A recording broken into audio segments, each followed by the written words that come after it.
So, hello, I'm Lazaro Francis from BSCS3 ABA, and this is my final project demonstrating how to install R and R Studio. So first, punta kayo sa browser nyo or Chrome. And in my case, Chrome ang gamit ko. And isa-search lang natin yung Cran Download R.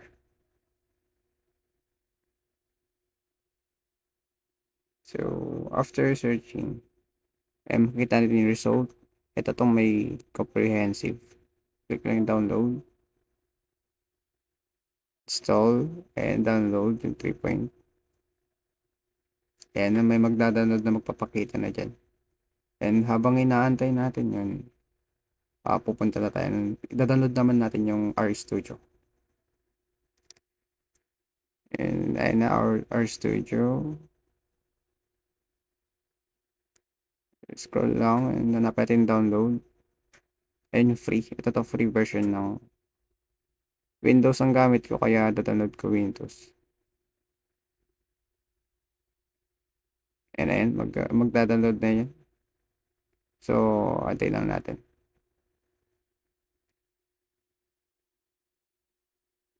So, ayan yung step. Dalawa yun eh. So, ayan. Una, install R. And yung pangalawa, install R Studio. And ginawa na natin yung una. So, yan. I-install natin yung R Studio.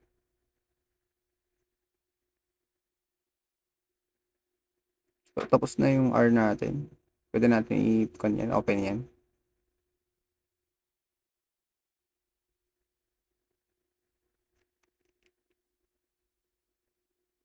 And English yung language natin. Okay, next. Next.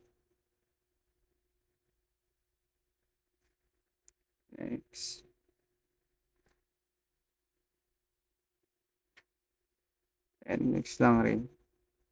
Ilalagay ko sa desktop. Chinik ko lang yung sa desktop para mapunta na sa desktop natin agad. Para di na magkano.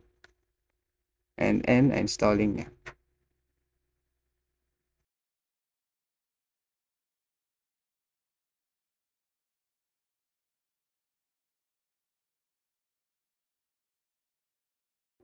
Ayan, fast forward. Malapit na mag-install. After installing, click mo lang finish. And ganun din yung gagawin natin sa na-download nating R Studio. So, click mo lang, open file. Then, ganun rin, same process. Next, and antayin na mag-load din. So, that's how you install R and R Studio. So, next naman natin ay paano mag-download ng Weka. Same lang, punta sa browser.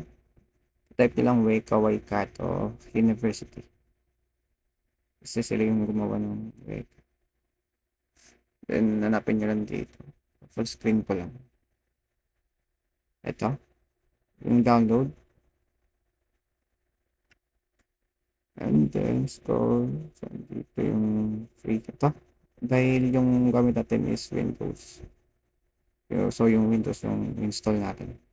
So, Windows. And then, after clicking, click lang install. Ayan, may magpapakita. Antayin nyo na magpakita na magda-download na siya. Or mag-install na siya.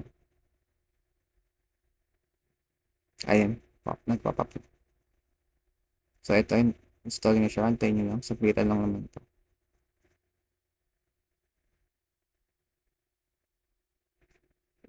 After nito mag-install, ganoon rin yung gagawin natin sa ginawa kanina.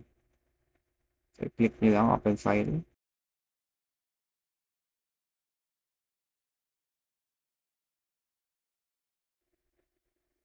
Ayun, next.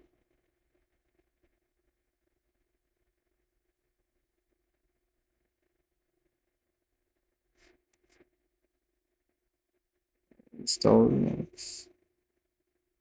Then next. Then pa rin, next. Next lang. And then, install nyo na.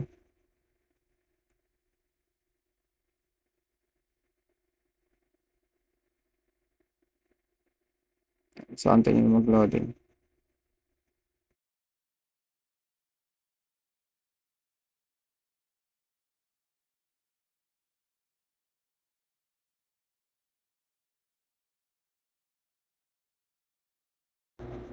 And After installing, next.